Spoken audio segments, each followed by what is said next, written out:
A wise old pastor once said that he had managed in his ministry to make everyone in his churches happy. Some were happy when he came, some were happy while he was there, and the rest were happy when he left. Hope all of you are happy this morning. The Road to Emmaus story that Anne just read from Luke's Gospel is about an encounter on the road, an invitation, a shared meal, and recognition. Luke's story is a powerful one, leading to the heart of our faith. Listen to an alternative story of what might have happened, told by one of those who walked on the road with the stranger. My name is Cleopas. I need someone to talk to. Maybe you would be willing to listen. Part of what I have to say is a very ordinary tale, but that doesn't make it any less painful for me. I know that most people go through what I'm going through right now. My lifelong companion, the love of my life, Miriam, has just died. We were together for 30 years, and now she is gone, and I am alone. But I'm also troubled by something she said just before she died, an expression of deep regret. You see, here I have to trust you to keep silent about what I'm saying. Miriam and I were followers of that Jewish rabbi, Jesus of Nazareth, who was executed by the Romans 25 years ago. Not many people remember him anymore, but you look like you're old enough that maybe you remember. And I'm afraid the Romans may remember too. He came into Jerusalem at the time of the Passover celebration, preaching love, but also justice. And the Romans were afraid of him. With the connivance of some of our own people, they crucified him. It was on a Friday, the beginning of the Sabbath, that they killed him. Miriam and I were angry and sad, but most of all frightened that the Romans might come after those of us who had followed him. We were walking together on the road to the village of Emmaus the following Sunday afternoon, mulling over what to do. As we walked, we were joined by a stranger. The stranger didn't seem to know anything about what had happened, and we took a chance and told him what we knew, what we had heard. We were careful not to identify ourselves too clearly as sympathizers of Jesus, but told the stranger about the crucifixion and about the weird tales we had heard from some of the others about an empty tomb. The stranger started to talk with great sincerity and eagerness. He spoke as though he understood much more than he had let on. He talked about the prophets, about their frequent condemnation of our people for failing to deal out justice, especially to the poor and the outcast among us. He talked about the way this Jesus might have come to turn things upside down. He got more and more animated, saying things that the Romans wouldn't like. We were scared. We were afraid of him. He looked so wild, and we were afraid someone might hear what he was saying and blame us. When we got to the inn where we planned to spend the night, we were greatly relieved that he did not suggest joining us for supper, but just said goodbye and walked on. We went in and had a quiet meal, our racing hearts gradually calming down. We gave thanks to God that we had gotten away from him. That was 25 years ago. Since then, our lives have been hard but quiet. We've never told anyone about our association with Jesus. The rest of his followers have pretty much done the same thing. There was one man, a man called Stephen, who wasn't afraid to admit that he was a disciple, and he got stoned to death for his trouble. As for us, we've kept mum, fit in as best we could, survived, tried even to forget. I haven't heard anyone mention the name of Jesus in 20 years, anyway. But what's gotten to me is what Miriam said just before she died. We were talking about that Sunday long ago when we were walking on the road. Miriam said, "Cleopas, I've got to tell you of my dream, a vision, really. I had been thinking about what that wild stranger said to us on the road, and I suddenly realized that so much of what he said reminded me of what Jesus had tried to teach us. What the stranger said frightened us, but so did some of what Jesus taught us. As I thought about this, and here is the horrible part, as I thought about it, I had this vision of the face of that stranger on the road. I could see it just as plain as day. I hadn't seen his face in all these years, but there it was before me. That was bad enough, scary enough. But in the next moment, I realized that his face looked a lot like Jesus. In fact, in my vision, he was the spitting image of Jesus. And then, just before she breathed her last breath, Miriam said with a terrible sadness in her voice, "Cleopas, I wonder what our lives would have been like if we had invited that stranger to have supper with us."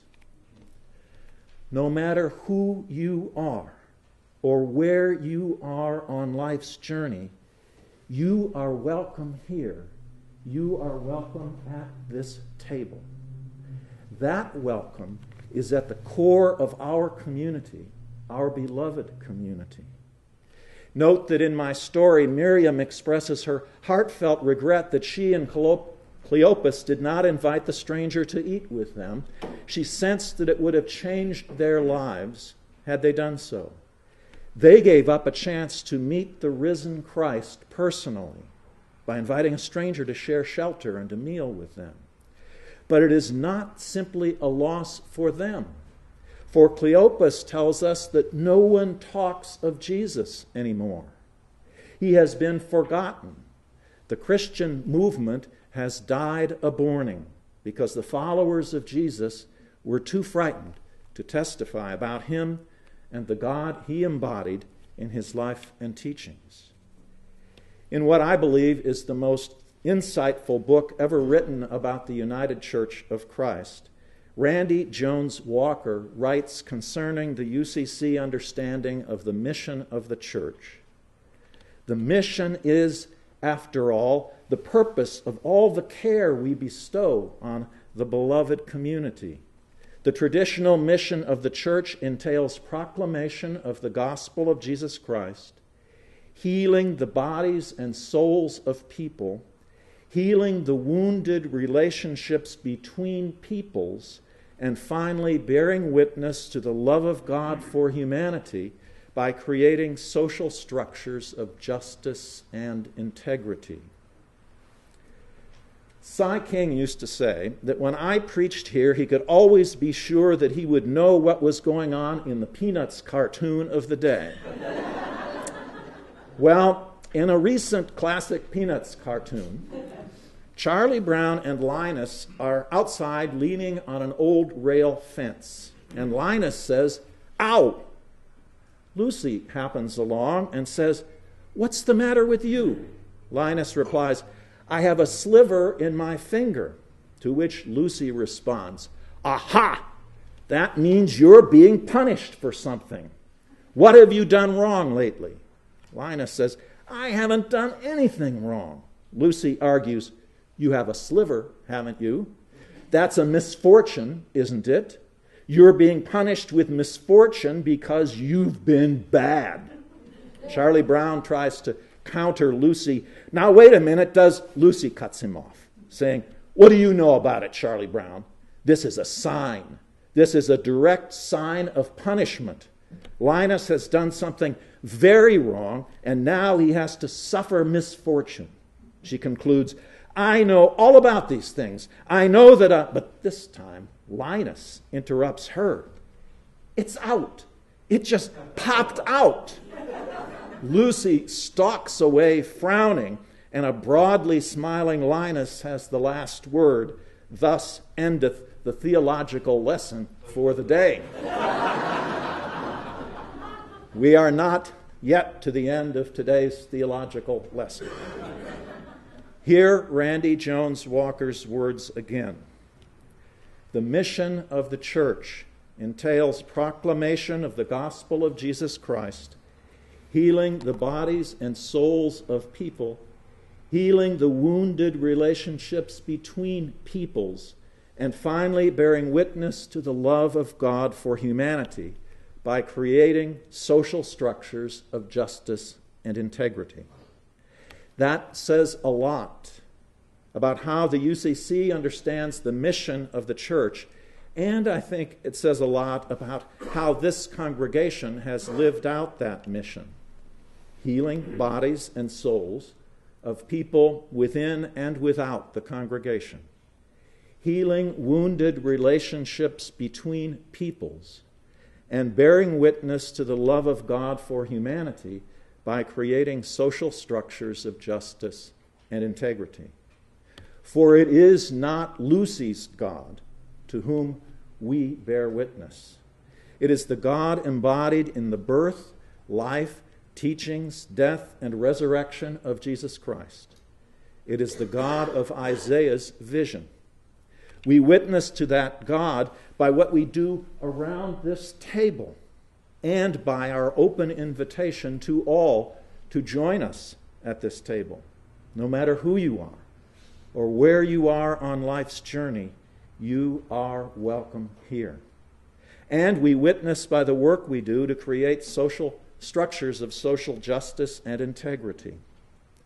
A half century ago, and I'm showing my age here now because I read the book when it was new, the late Anglican Bishop John Robinson wrote of what happens around this table. He said, "We cannot share bread here and acquiesce in a world food distribution that brings plenty to some, but malnutrition and starvation to millions more. We cannot, without judgment, share bread here with people of every race and tolerate a color bar in restaurants and hotels." And you can update that with some other things easily. Participating again and again in the open, inclusive sharing of bread around this table will change you and me. Participating again and again in the open, inclusive sharing of bread around this table will change your vision, my vision, of who God is.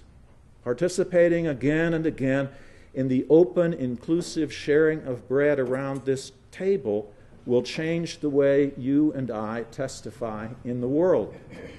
Formed by what we do in this welcoming, open community, we are transformed for what we do in the world. Testifying through what we do here empowers and informs and enlivens us to testify in the world.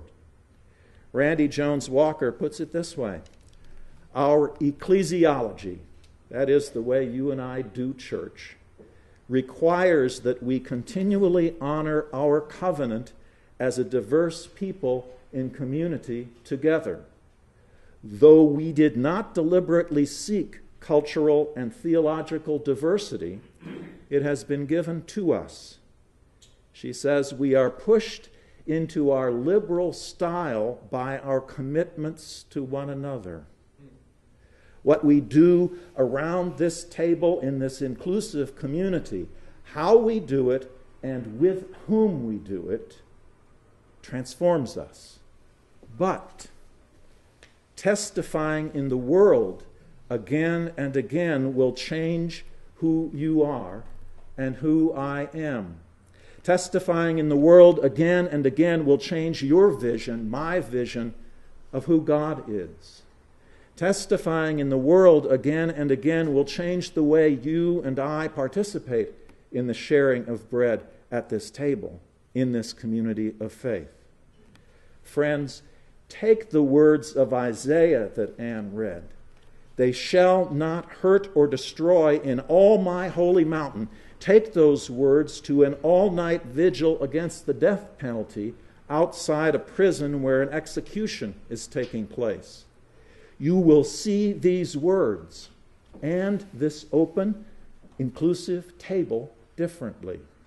Take the words of Isaiah, "They shall build houses and inhabit them. They shall plant vineyards and eat of their fruit," to a demonstration in support of affordable housing, to a shelter for homeless people, or a gathering of migrant farm workers. You will see these words and this open, inclusive table differently.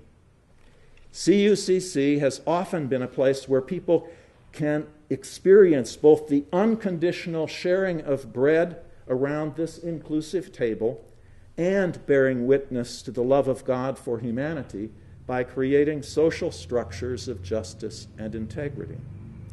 Sometimes, I think, the people who value one of these experiences have been separated from those who value the other. Sometimes, I think, you and I, when I was here, have failed to reflect seriously and with intellectual honesty and openness on the relationship of these two facets of church life and ministry. Sometimes, while we welcome diverse people, we do not find ways of deeply appreciating that diversity by sharing with each other what it means to be who each of us is at the deepest levels. And most of the time, I think Community United Church of Christ shares with First Congregational United Church of Christ in Fort Worth, Texas, where I last served, being the best-kept secret in their respective cities. That brings me back to my little opening story. My Miriam and Cleopas were on the road to nowhere, personally and as representatives of the nascent Christian community. They were understandably afraid, and their fear kept them in the closet as followers of Jesus. They could not bring themselves to share with others what they had experienced in their encounter with God through their encounter with Jesus and the others who followed him. So I urge you to make known through whatever means you can find the miracle you live out in this congregation. Friends, I think the road to the future for our United Church of Christ and for Community UCC lies in and through our continuing to testify by word and deed to the vision of Jesus, the vision of Isaiah, a new heaven and a new earth, a place where weeping and cries for help are not heard anymore, a place where children do not die as infants, a place where people inhabit the houses they build and eat the fruit of their own labor, a place where people do not hurt or destroy each other. In other words, a place where the homeless find shelter and the hungry food, a place where economic justice prevails, a place where health care is available to all, a place where there is no more war. We have the vision. We need only share it. Amen.